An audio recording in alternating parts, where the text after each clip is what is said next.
Hello बच्चों, तो आज हम लोग स्टार्ट करने वाले हैं उपनहा। लेक्रिमियल सिस्ट मतलब लेक्रिमियल ग्लैंड है, वहाँ पर सिस्ट बन जाए। सिस्ट मतलब एक पथरी टाइप का मतलब कह सकते हो, या सिस्ट मतलब हाँ कैलकुलाई टाइप का बन जाए। ग्रंथि ग्रंथिर अन्नलोपो दृष्टि शन्य स्नावा पाका कंडू प्रायो निरुजा निरुजस्त उपनहा। यानी कि इसका हिंदी में अगर मतलब समझते हैं तो ग्रंथिन अल्पो ग्रंथिन ना अल्पो, यह नेत्र संधि यानी मीडियल कैंथस में उत्पन्न छोटी ग्रंथि। ग्रंथि अल्पो मतलब छोटी ग्रंथि यानी सिस्टिक स्वेलिंग होती है, मतलब सिस्ट में नॉर्मल छोटी सी स्वेलिंग आपको दिखाई पड़ेगी। दृष्टि संन्यास व पाका मतलब दृष्टि संन्यास हो सकता है। अपाका दृष्टि संन्यास अपाका मतलब या पाक रहित थोड़ा कंडू युक्त। कंडू प्रायो निरुजा यानी कि वेदना रहित होती है। इसमें क्या क्या इसके सिम्टम्स आपको देखने को मिलेंगे। पहली बार आपको इसका मॉर्फोलॉजी बताई गई। मॉर्फोलॉजी का मतलब होता है कैसा ये दिखेगा। तो एक छोटी सी आपको एक सिस्ट मतलब छोटी सी आपको एक फोड़ा टाइप का दिखेगा, जिसकी वजह से आपको हो सकता है दृष्टि संन्यास यानी कि आपको विजुअल डिस्टर्बेंस देखने को मिलेगी। या तो विजुअल डिस्टर्बेंस मतलब आपको कम दिखाई पड़े, इस तरीके के आपको डिस्टर्बेंस देखने को मिल सकते हैं। साथ में यह पाक रहित थोड़ा कंडुयुक्त मतलब ये पकता नहीं है, हल्की हल्की खुजली होती है इसमें, और इसमें दर्द नहीं होता है, सिर्फ खुजली होगी। ठीक है, उसे क्या कहते हैं, उसे हम लोग उपनहा कहते हैं। ठीक है, अष्टांग हृदय ने इसके बारे में क्या कहा, इसका श्लोक काफ़ी बड़ा था तो मैंने नहीं लिखा, आप चाहें तो ढूंढ के लिख सकते हैं। ठीक है, उत्तर तंत्र में इसका श्लोक मिल जाएगा आप लोगों को। ठीक है, कफ दोष से उत्पन्न यह रोग शोथ युक्त व्रण होता है। ये बता दिया, एक छोटा सा फोड़ा होता है। इसका आकार बृहद मृदु स्निग्ध पिष्यल तथा त्वचा के वर्ण के समान होता है। इसमें कोई डिस्कलरेशन ऑफ स्किन नहीं देखने को मिलता। जिस प्रकार से हमारी स्किन है उसी प्रकार से स्किन का एक उभरा हुआ पार्ट सा आपको दिखाई पड़ेगा। यह महान पाक कंडू युक्त एवं वेदना रहित होता है। यानी कि महान पाक यानी कि जल्दी पकता नहीं है, इसमें पर खुजली होती है ठीक ठाक, और वेदना रहित होता है। मतलब इसमें बेसिकली उन्होंने उसी का मतलब आचार्य शिशु ने कहा है उसी को कॉपी कर लेते हैं अधिकतर आचार्य भागवत। कुछ एक्स्ट्रा नहीं कहते, कुछ एक्स्ट्रा एक दो पॉइंट बढ़ा देते हैं। इन्होंने महान पाक कहा गया, तो ये आपके एमसीक्यू पॉइंट ऑफ व्यू में पूछा जा सकता है।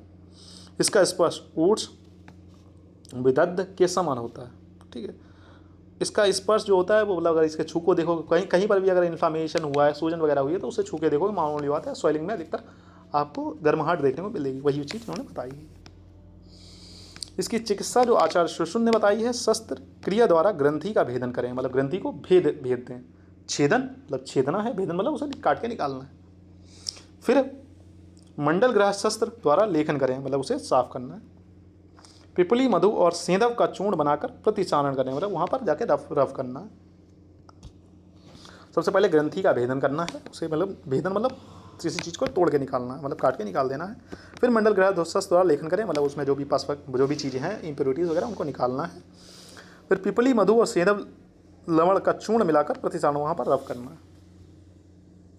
यदि उपनहा का आकार बड़ा हो तो पीड़ा रहित हो तो प्रक्षालन के बाद प्रतिचारण करना चाहिए। पहले प्रक्षालन का मतलब होता है बेसिकली नीडल हर जगह फुला के वहाँ से जो भी एक्स्ट्रा वाला फ्लूइड हो उसको निकालना है, उसके बाद हमें प्रतिचारण करना चाहिए। अगर ज़्यादा बड़ा हो, छोटा बड़ा हो तो आराम से आप सर्जरी वगैरह करके निकाल सकते हैं।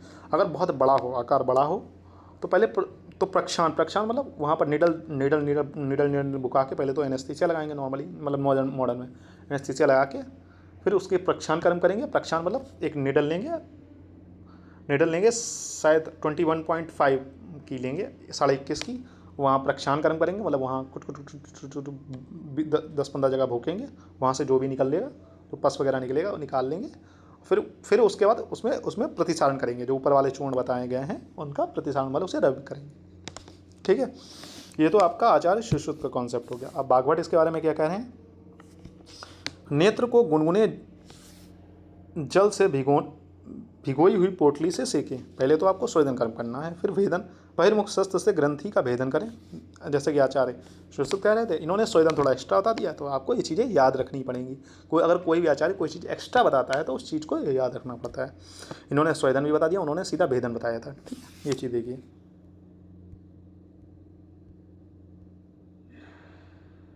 इन्होंने सीधा भेदन बता दिया था, उन्होंने यहाँ पर स्वेदन भी बताया, तो स्वेदन को याद रखना है। भेदन और लेखन एक जैसा है। पिपली सेंधा और मधु मिलाकर लेप करें, फिर जौ के आटे की पिंडी रखकर बंधन करें, मतलब बांध देना है। 5वें दिन पट्टी खोलें, 5वें दिन आपको पट्टी खोलनी है। तो इन्होंने थोड़ा प्रतिसारण, उन्होंने सिर्फ प्रतिसारण बताया है। इन्होंने प्रतिसारण के बाद उसकी एक मतलब फिर जौ के आटे की पिंडी रखकर बंधन कर, जौ के आटे की मतलब एक गोला टाइप का बनाना है। गोला टाइप बनाने के बाद उसे बंधन कर देना, 5वें दिन पट्टी खोलनी है। ठीक है, 5वें दिन तक आपका सही हो जाता है। उपचार के अंत में पटोल पत्र या आंवला क्वाथ से नेत्र पर धारा करें। मतलब बेसिकली अश्वचेतन का मतलब होता है किसी चीज़ का रस लेना है, फिर आंखों में डालना है, नेत्र पर धारा करें, मतलब धारा कार्य करना है नेत्र पर। ठीक है, ठीक है बच्चों, तो आज इतना ही रखते हैं। अगले लेक्चर में लोग इसका मॉडर्न कॉन्सेप्ट को डिटेल में पढ़ें। ठीक है, तब तक के इतना ही। Have a nice day. पढ़ते रहें, मस्त रहें। अगर कोई समस्या होती तो पूछ सकते हैं। ठीक है, किस आचार्य ने क्या बताया, जैसे आचार्य जो आचार्य सुश्रुत हैं उन्होंने स्वेदन नहीं बताया, लेकिन आचार्य जो बागवट हैं उन्होंने स्वेदन बताया। तो स्वेदन को एक्स्ट्रा मान के बाकी सब एक चीज़ें एक मतलब क्या क्या चीज़ें कॉमन है उन चीज़ों को एक साइड में रखो। जैसे इन्होंने भेदन, लेखन और प्रतिसारण दोनों आचार्य ने बताया। भेदन, लेखन, प्रतिसारण एक साथ हो गया। ठीक है, दोनों का कॉमन हो गया।